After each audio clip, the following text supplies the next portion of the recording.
그리고 임산부의 치액에 대해서 조금 말씀을 좀 드리면은, 임신이라고 하는 과정이 치액을 악화시키는 발생하는 원인이라고 말씀을 좀 드렸는데, 제일 첫 번째로 중요한 거는 우리 임신을 준비하려면 몸에 어디 이상이 있는지 다 체크를 하시잖아요. 그래서 뭐 문제가 있는 부분들은 좀 치료를 받고 그 다음에 이제 임신 준비를 하시는 게 맞는데, 항문도 마찬가지예요. 그래서 임신 전에 이미 저희가 봤을 때 문제가 된 증상을 일으키고 있는, 진행이 돼 있는 치액이 있는 분들은 수술적인 치료를 해서 치료를 받고 임신을 하시는 거를 좀 권유를 좀 드립니다. 뭐 치액이 조금 있다고 수술하라는 얘기는 아니고요.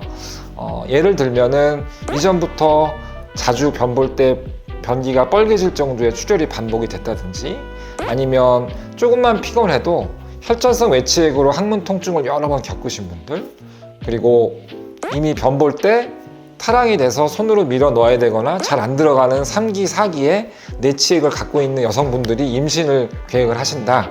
그러면은 꼭 수술을 하시고 임신을 진행하시는 게 맞다고 보여져요. 이제 반대 얘기도 많이 하세요. 어차피 임신하면 또 생기는데 수술하고 또 수술할 수 있냐. 그거는 이제 하나만 알고 둘은 모르는 얘기죠. 이미 진행이 된 치액 때문에 임신 기간에 문제가 생기면 엄청 고생하십니다. 왜냐면은 임신 시에는 저희가 필요한 처방에도 제한이 있고요. 일반적으로 하는 수술 자체가 제한이 많이 돼요.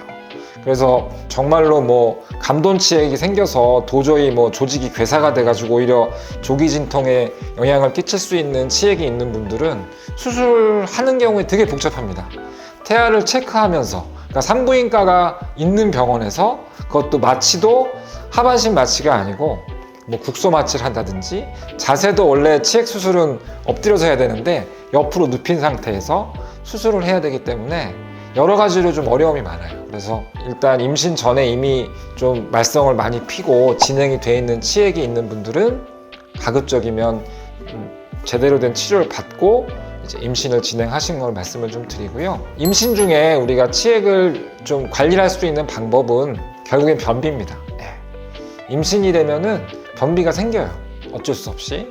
그래서 아마 임신하시고 출산을 경험하신 여성분들 산부인과 이제 산전 진찰 받으실 때 변비 있을 때 이제 마그밀 같은 변비 약을, 변 완화제를 받으셨을 텐데, 그 약이 비교적 이제 임신 중기부터는 태아에 큰 문제 없이 쓸 수 있는 변비 약이기 때문에 그 약을 좀 드시면서 변비 관리를 하셔야 되고요. 기본적으로 임신이 되게 되면 아기한테도 충분한 수분 섭취가 돼야 되기 때문에 좀 더 많은 양의 물을 자주 드셔야 되고, 또 섬유소 섭취도 조금 더 관심을 갖고 하셔야 됩니다.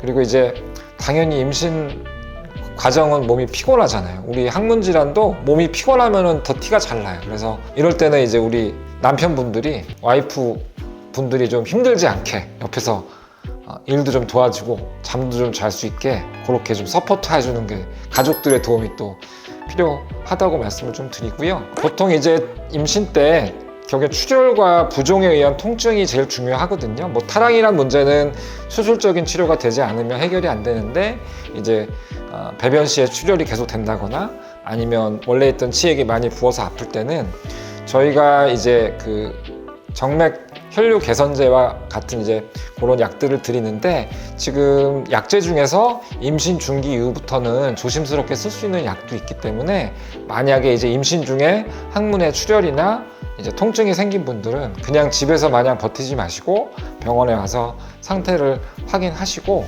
증상이 더 악화되지 않게 적절한 치료를 받으시는 것을 권유를 좀 드릴게요.